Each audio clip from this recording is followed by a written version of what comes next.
Babbar illa kashi na 2 mallakin Jamil El Hussein Fambeguwa dan mutan Zazzau. Bayan kwana 2 da faruwar wannan al'amarin, washe gari Hajiya ta sake tunkarar Alhaji Kabir da wannan batun cikin firarsu. Ta ce, Alhaji, dama so nake na baka hakuri akan hukuncin da ka yanke tsakanin Mubarak da Husna. Kai ya dago ya kalle ta ya ce, hakuri kamar ya kenan? Ta ce, Alhaji, gani na hukuncin da ka yanke ya yi tsauri da yawa.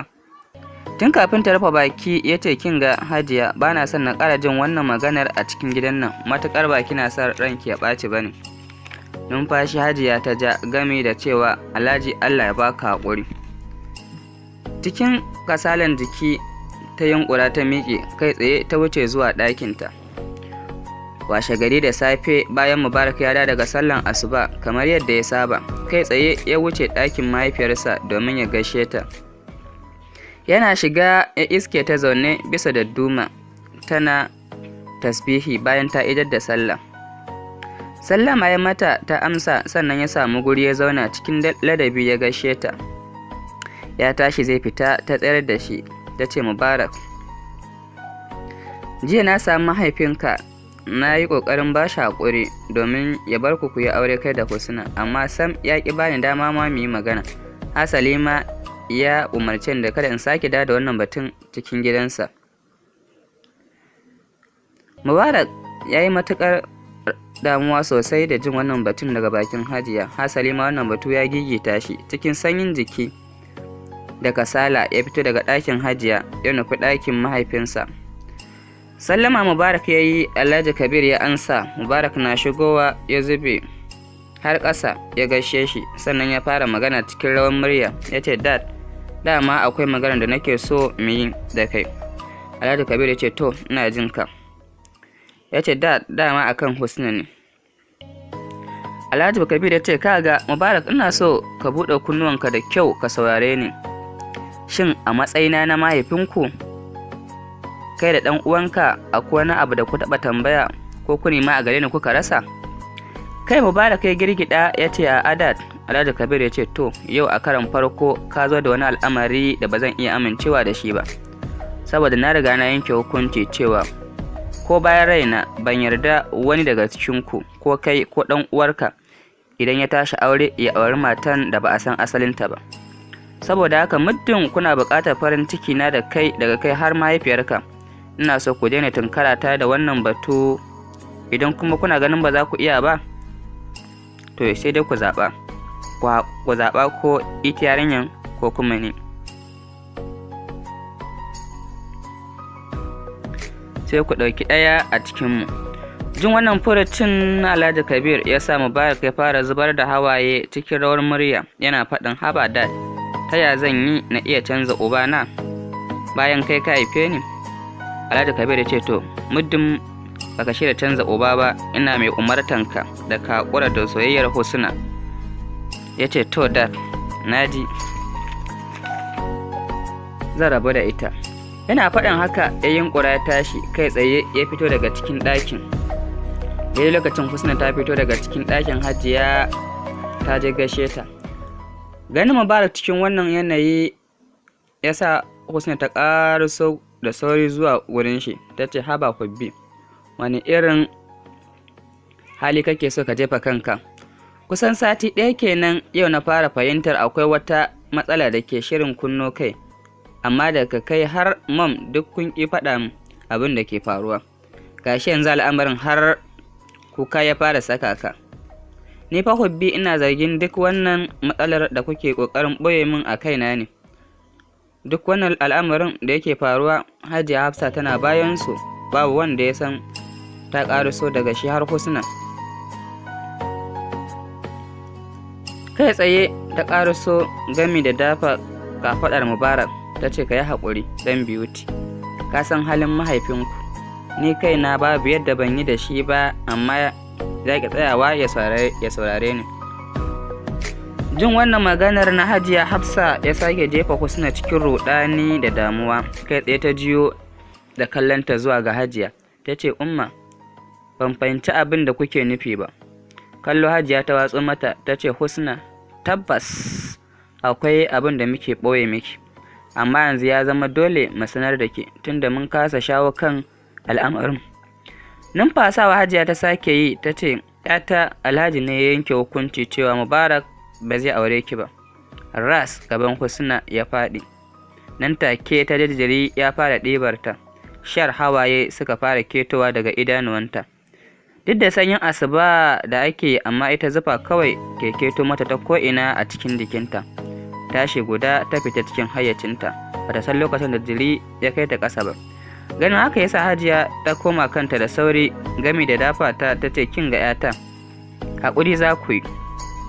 Cikin muryar tausayi ta ci gaba da cewa, ina son ku ɗauki wannan al'amarin a matsayin ƙaddara, kuma na san kun san cewa Allah na iya jarabtan bawansa a kowane lokaci, saboda haka kada ku bari idanunku su rufe ku kasa cin wannan jarabawar. Fuskar Husna cike da hawaye tana shashshaɓar kuka, ta ɗago kai ta ce, na ji Umma, amma me yasa Abba baya son ku haɗa jini da ni? Ko yanzu kun fara tsanata ne? Hajiya ta ce, kin ga ‘yata, ko kaɗan babu wanda ya fara tsanarki a cikin gidan nan, domin Alhaji ma yana son ki sosai kamar da yake son Mubarak da Sadiq. Ta ce, to Umma, idan haka ne me yasa ba za ku yarda ku haɗa aure na da Mubarak ba? Numfashi Hajiya ta ja ta ce, dalilin da yasa Alhaji ya yanke wannan tsauran hukuncin shine akwai wani babban al'amari ne da ya taɓa faruwa wanda ke kanki baki san da shi ba.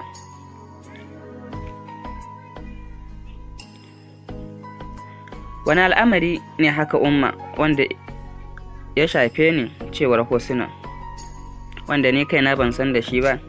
Kai Hajiya ta girgida ta ce, ‘yata, ba a kanki ba ne, amma shi ɗin ne kuma ya jefa ku cikin wannan halin da kuke yanzu. Husna ta ce, abin mamaki, labarin ba a kaina ba ne, amma gashi cikin ƙaramin lokaci na neman tarwatsa min rayuwata. Hajiya ta ce, kin ga ‘yata, share hawayenki, zan baki labarin abin da ya faru. Hannu Husna ta sa ta share hawayen da ke fuskarta gami da maido da hankalinta zuwa ga Hajiya domin ta ji labarin da ya hana Alhaji hada aurenta da Mubarak. Numfashi Hajiya ta ja ta fara cewa, ‘yata, a shekaru 15 da suka wuce, akwai wani ƙanin Alhaji da ya taɓa auren wata ‘yar gudun hijira wacce ta zo mana cikin yanayi na tausayi, domin ta shaida man cewa an kashe kowa da kowa nata. Wannan dalilin ya sa kawunsu Mubarak ya tausaya mata ya ba ta masauki a cikin gidansa, daga bisani ya zo ya aure ta, har Allah ya azarta su da yara 4. Daga ƙarshe Allah ya amsa rayuwansa. Bai jima da mutuwa ba, wannan baiwar Allah ta kwashe yaran nan gaba ɗaya ta gudu da su. Har yau da nake baki wannan labarin ba mu sake jin labarin ta ba, balle mu ganta. Babu irin sanarwar da Alhaji bai sa an yi ba a gidan jaridu da na rediyo, har da gidajen talabijin, amma ko kaɗan ba mu sake jin labarinta ba. To ‘yata, ina faɗa miki wannan al'amarin shi ɓata wa Alhaji rai, yasa tun daga wannan lokaci Alhaji sha alwashin cewa ko bayan ransa bai amince wani jininsa ya sake yin irin wannan auren ba. Dalilin da yasa kiga ko soyayya Alhaji ya hana yaran nan su yi kenan. Saboda haka abin da nake so da ku yi shiru, domin wannan kukan da kuke yi ba shi bane mafita. Mafitar kenan mu fawwala wa Allah wannan al'amari, shi zai kawo mana sauƙi da canji mafi alkhairi. Sannan ina son na shaida miki cewa hakan ba yana nufin za mu rabu da ke bane. Za mu ci gaba da zama da ke har zuwa lokacin da Allah zai bayyana miki ‘yan uwanki. Nan Hajiya ta ci gaba da rarrashinta, sannan ta jiyo domin ta rarrashi Mubarak. Shi ma bata san cewa tuni ya fice daga cikin falon ba, saboda ɓacin da ke damunsa. Kallon Husna Hajiya ta yi ta ce, kin ga tashi ki wuce ɗaki ko? Husna ta ce, to Umma. Nan ta yunƙura ta miƙe. Kai tsaye ta nufi ɗaki sai ta shige, sannan ita ma Hajiya ta wuce zuwa nata ɗakin. Waje Hajiya ta samu a gefen gado ta zauna game da zabga tagumi, tana tunanin irin wannan hali da yaran nan suka tsinci kansu cikin ƙanƙanin lokaci. Kusan sati 2 kenan Mubarak da Husna ba su tsinkayi kansu a cikin inuwa ɗaya ba, sai don gudun ɓacin Alhaji Kabir. Tabbas faruwar wani al'amari ya jefa kowannensu cikin yanayi na damuwa. Cikin wannan yanayin kenan wata rana Mubarak na zaune a cikin wata itaciya mai sanyi da ke cikin farfajiyar gidan. Sai ga Husna ta dawo daga kofar gida siyan kati. Tana shigowa ta hangi Mubarak zaune shi kadai kamar yadda ya saba tun bayan raba su da aka yi. Kai tsaye sahiban ta nufi gurin da yake. Wata siririyar murya Mubarak ya ji ta bayansa an yi mishi sallama game da kiran sunansa. Hubbi da sauri ya waigo game da dago kai suka da ido. Kujerar da ke kusa da shi ta samu ta zauna.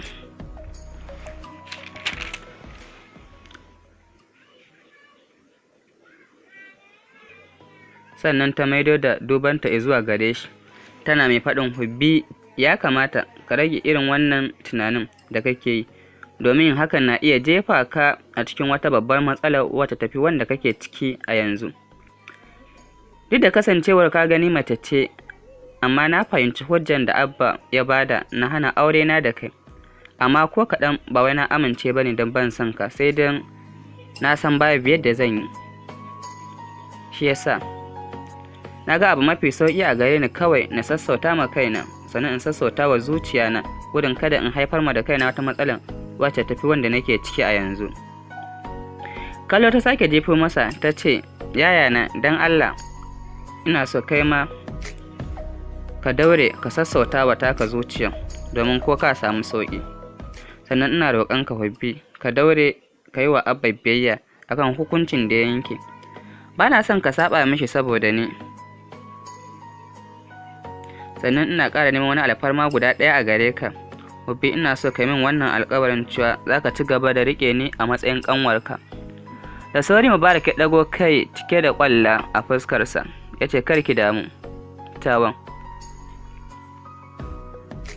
Ke tamkar jini na ne. Na miki wannan alƙawarin har abada kina tare da ni, da ma kowa a cikin gidan nan. Babu inda za ki tafi sai dai idan kika yi niyyar tafiya. Hawaye suka fara yi dukansu a tare cikin fuskan tausayi. Husna ta ce, na gode Hubbi, Allah ya bar mana zumunci. Ya ce, amin. Ki share hawayenki, bana son ki yi kuka. Hannun Husna ta sa ta fara share hawayen da ke zubowa daga fuskarta. Ya ce, ki tashi ki shiga gida, kada Abba ya zo ya iske mu a nan tare. Kin san idan ya gamu abin ba zai yi kyau ba. Ta ce, haka ne Hubbi, bari na shiga. Tashi ta yi kanta tsaye ta kama hanya zuwa cikin gida. Ko wata ɗaya ba a yi ba, Alhaji Kabir ya sake kiran Hajiya. Ya ƙara tunkaranta da maganan ƙunƙurin da yake yi na aurar da Husna. Ya ce, Hajiya, na ba ku kwana 2 domin wancan al'amarin da ya faru ya wuce a gare ku. Saboda haka yanzu abin da nake so da ke ki ƙara umartar yarinyar ta fito da wani mijin a waje domin mu aurar da ita mu soke nauyin da muka ɗauka wa kanmu. Kin ga yanzu abin nan kusan wata guda kenan.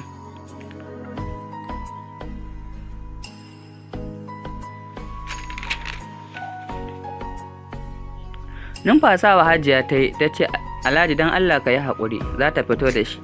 Gani na yi ba ta gama jima da farfaɗowa akan jimamun rabuwansu da Mubarak ba. Shi yasa ban takura mata ba, amma dan Allah ina son ka ƙara mana lokaci, zan sanar da ita.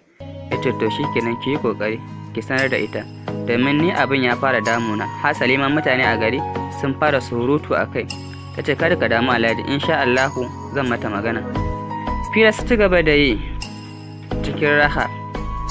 Bayan kwana 2 Hajiya ta kira Husna ta zaunar da ita. Ta ce, ‘yata, tuntuni Alhaji ya bani saƙo na faɗa miki, amma ganin irin halin da kike ciki shi yasa ban sanar da ke ba.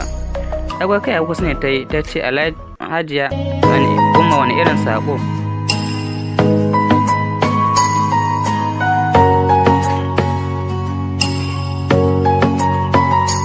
Mai sauraro, wannan shine ƙarshen kashi na 2, sai ku yi dakon mu a kashi na 3 idan mun ɗora.